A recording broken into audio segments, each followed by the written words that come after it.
여러분 안녕하십니까? 2022년 10월 19일을 맞아서 오늘도 기록된 말씀을 통하여 주시는 하나님의 은혜를 나눕시다. 창세기 37장 12절에서 24절인데요. 제가 18, 20절 봉독합니다.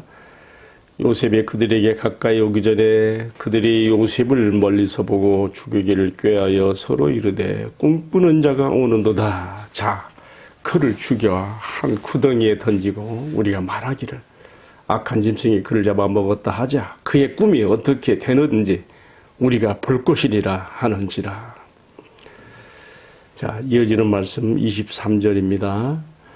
요셉이 형들에게 이르매 그의 형들이 요셉의 옷 곧 그가 입은 채색 옷을 벗기고 그를 잡아 구덩이에 던지니 그 구덩이는 빈 것이라 그 속에 물이 없었더라. 아멘. 방금 읽어드린 이 말씀에서 저기 꿈꾸는 자가 오는도다 하는 제목을 가지고 함께 말씀을 나누겠습니다.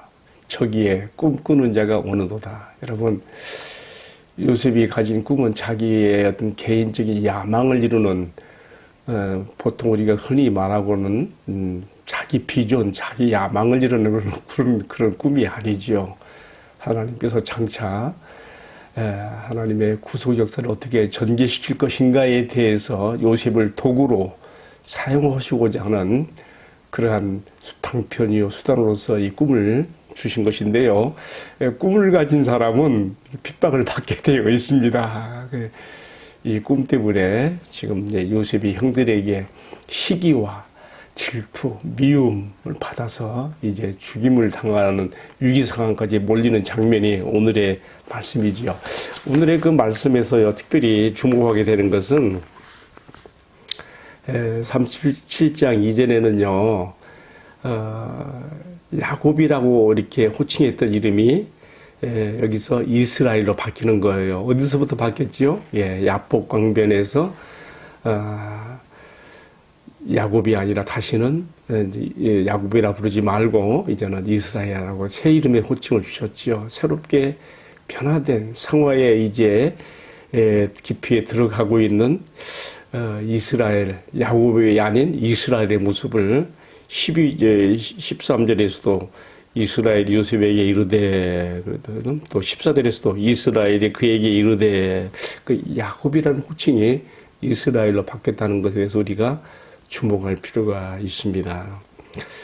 근데 오늘 말씀 전체적인 윤곽을 먼저 간단히 말씀을 드리자면, 이 야곱의 장막에 샬롬, 평화가 깨졌습니다. 야곱이 받은 이 꿈의 계시를 이렇게 함부로 말하는 것 때문에 이것이 형들의 시기와 미움을 받았고, 이제 오늘 말씀의 후반부에 가면 이 평화가 어떻게 깨지는가. 평소에는 야곱과 그 형들 사이에 서로 편안히 말할 수 없는 평화가 깨진 것이 샬롬이 깨졌단 말이에요. 그것이 이제 실제적으로 오늘의 말씀 후반부에서는 어떻게 무서운 결과로 이어지는가 보게 됩니다. 여러분, 우리가 이런 걸 통해서 우리 교회 공동체를 배워야 되는 것입니다. 우리 교회 공동체 안에 샬롬이 굉장히 중요한데요. 이것이 깨지는 수가 있습니다. 어떤 튀는 행동하는 사람, 튀는 말을 하는 사람, 어쨌든 우리의 다듬어지지 않은 그러한 모습 때문에 드러나게 되는데요. 요셉이 참 고난의 터널로 들어가기 전에 이랬어요. 거칠 것이 없는 아버지의 총애를 받는 또 아버지의 후계자로서 이렇게 채색 옷을 입은 아들로서 너무 거칠 것 없이 막 나가는 그러한 아들이 되어서 결국 형들에게 깨어진 샬롬을 제공하게 되고 또 형들은 그를 죽이려고 하는 음모가 오늘 말씀에 나오죠. 자, 이제 말씀으로 한번 들어가 보십시다. 이 창세기 저자는 요셉이 형들의 손에 죽게 될 위기에서 겨우 목숨을 건지고 구덩이에 던져짐으로 애굽의 종으로 팔려가게 되는 가나안에서의 어떤 날의 이야기를 지금 전하고 있습니다. 그날 아버지 야곱은 요셉에게 야, 세겜에 가서 양치는 형들에게 안부를 알아보고 오라 하고 요셉을 보냈는데요. 과연 그날이 이 사랑하는 아들 요셉과 작별하게 되고 다시 보지 못하게 되는, 물론 그것은 뒤에 가서 이제 약 20년으로 우리가 계산할 수가 있는데요. 그렇게 슬픈 날이 될 줄 누가 알았겠습니까? 우리가 이제 짐작하게 되는 것은 이삭이 죽고 난 이후에 야곱이 헤브론에 와서 아버지 이삭의 이제 대를 이어서 계속 그 정착을 한 것 같습니다. 헤브론의 그 지정학적인 위치를 보면 예루살렘에서부터 30km 남쪽에 있고요. 또 지금 아버지 야곱이 요셉의 형들을 양떼를 몰고 양치로 보낸 곳은 세겜이라고 했는데, 세겜은 예루살렘부터 약 50km 북쪽에 있습니다. 그러니까 적어도 지금 야곱이 요셉에게 형들이 어떻게 목축을 잘하고 있는지 안부를 알아보고 오라고 보내는 데는 이날 요셉이 약 적어도 80km 이상의 긴 장거리 여행을 떠나게 되는 셈이 되는 것이죠. 자, 근데 한 가지 의문이 있어요.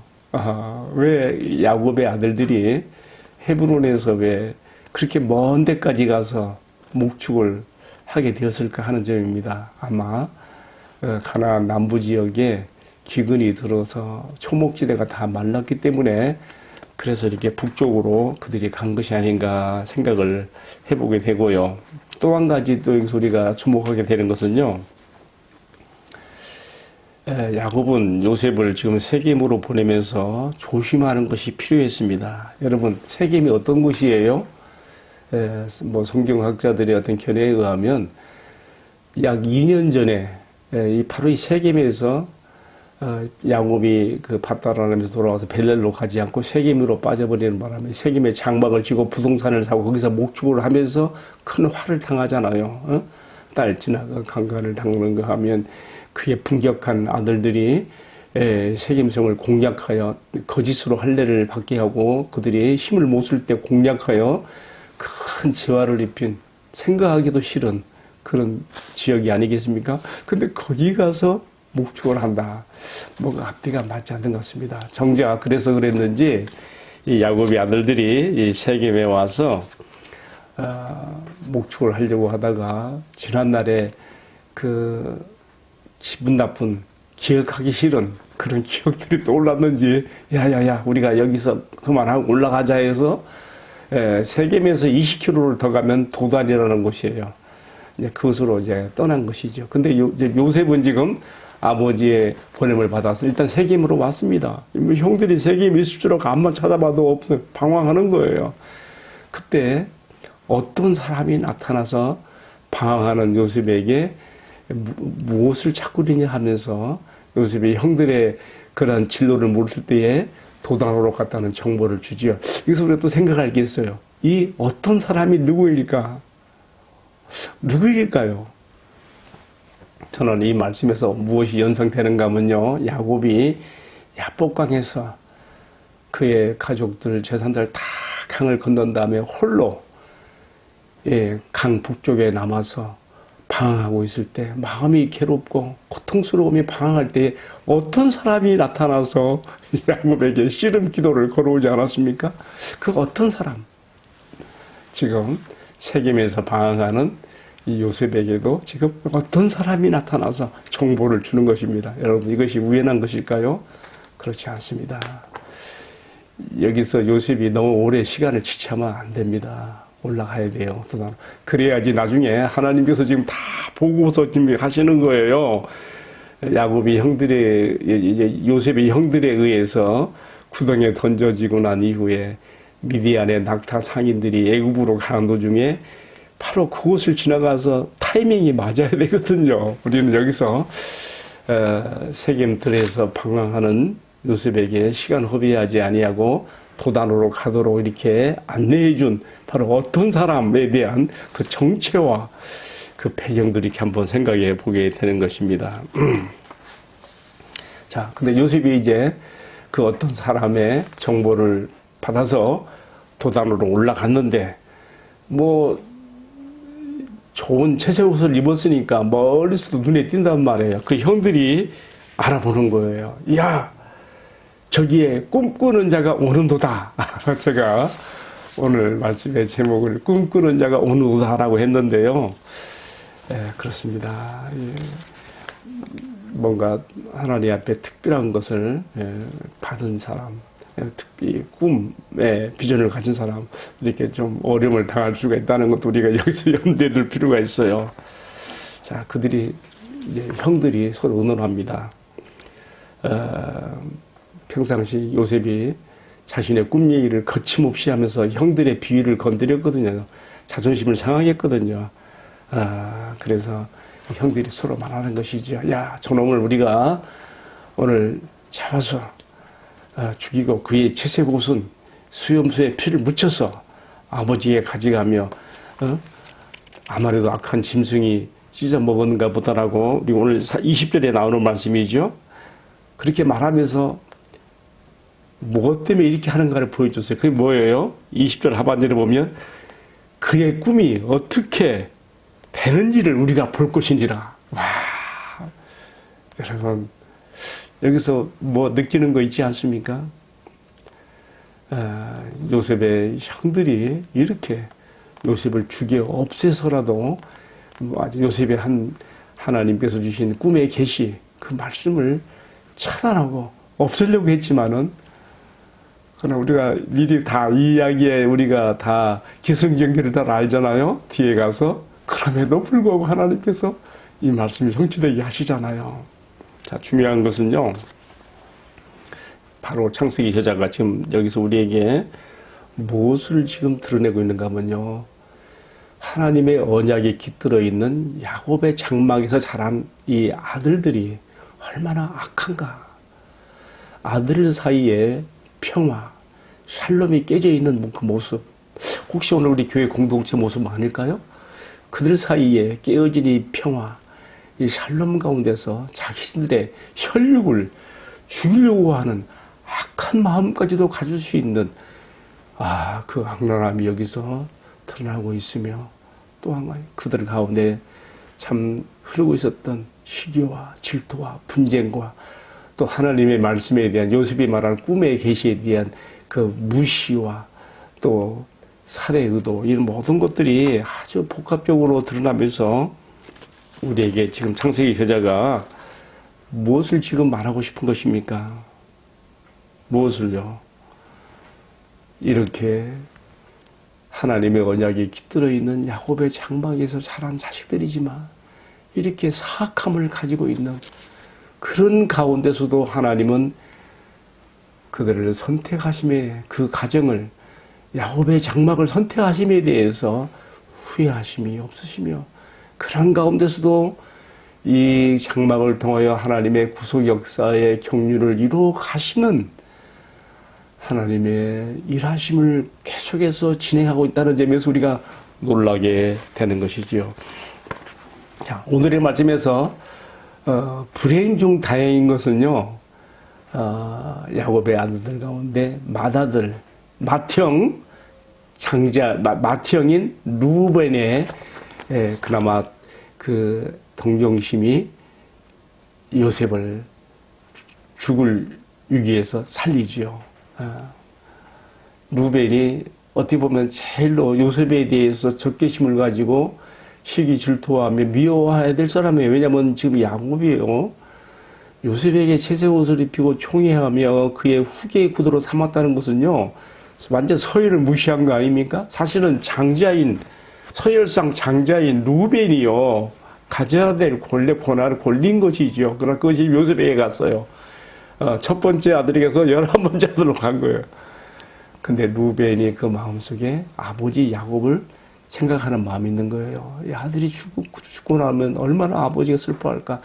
일단은 구덩이에 던지게 해서 다시금 그를 살려서 아버지에게 돌리고자 했다는 말이 22절에 하반절에 잘 나오고 있습니다.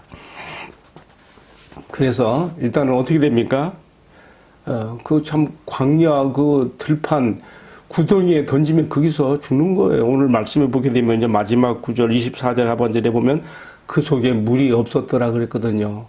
그 말은 뭐예요? 일단 던져지면 마실 물도 없는 그곳에서 서서히 죽어갈 수밖에 없는 것이죠. 아무리 외쳐 불러도 그 구덩이에서 이것도 그 들판에서 들을 사람도 없는 거예요. 대개 그 사막이나 이 목초지대에서는요, 우기에 빗물을 받았다가 건조기에 그래서 사용하기 위해서 이렇게 구덩이를 판 것들이 종종 있는가 봐요. 일단 요셉은 거기에 던져줬습니다. 여러분, 이제 요셉의 운명은 어떻게 될 것인가요?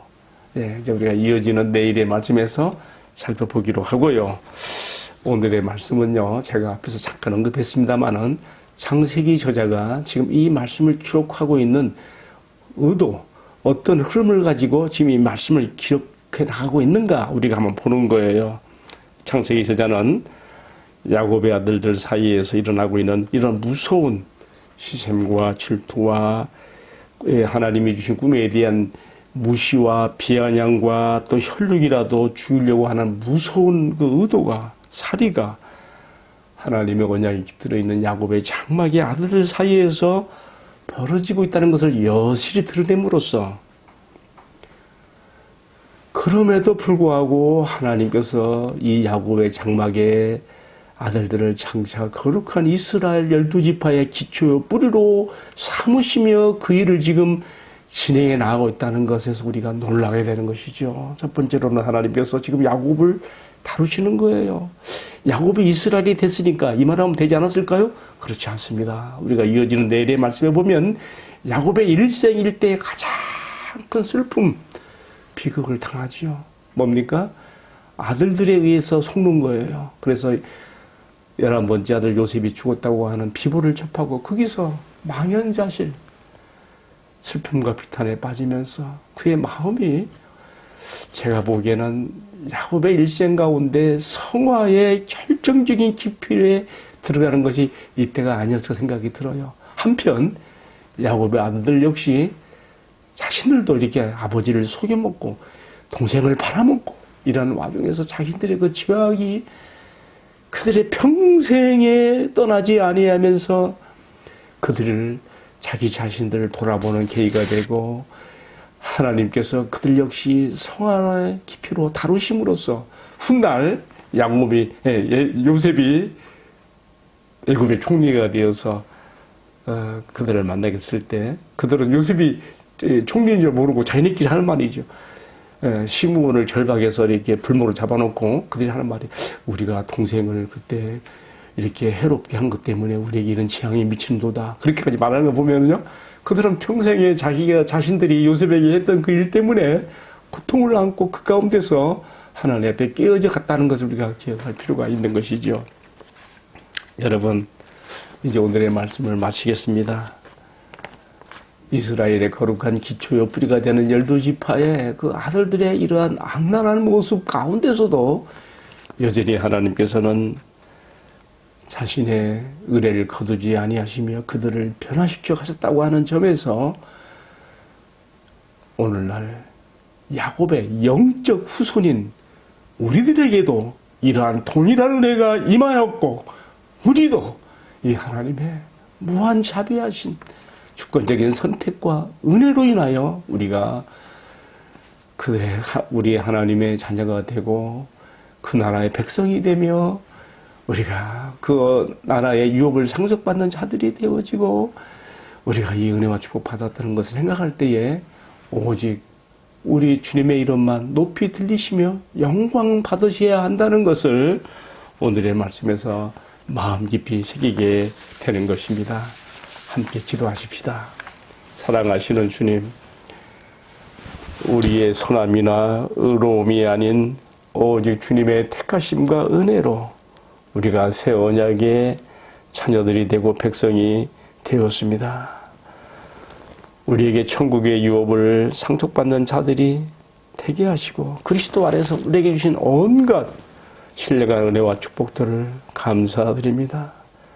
야곱의 아들들 사이에서 일어나고 있는 이런 일들을 그들의 이야기로만 끝나는 것이 아니라 오늘 우리들의 신앙 공동체 안에서 화평이 깨어진 것은 아닌지, 우리에게 있어야 될 샬롬 평화가 깨지는 것은 없는지, 그때에 어떠한 불미스러운 일들이 드러날 수 있는지 우리가 말씀을 통해서 배우며 진실로 우리가 주님 앞에 아름다운 신앙의 공동체에 이루어가며 쓰임받는 저희들 될 수 있도록 은총을 베풀어 주옵소서.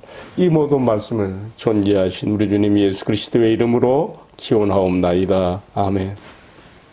예, 오늘도 박혜동 묵상 데스크에서 함께 말씀을 나눠주신 여러분 진심으로 감사드립니다. 주님의 은혜가 함께하기를 축복합니다.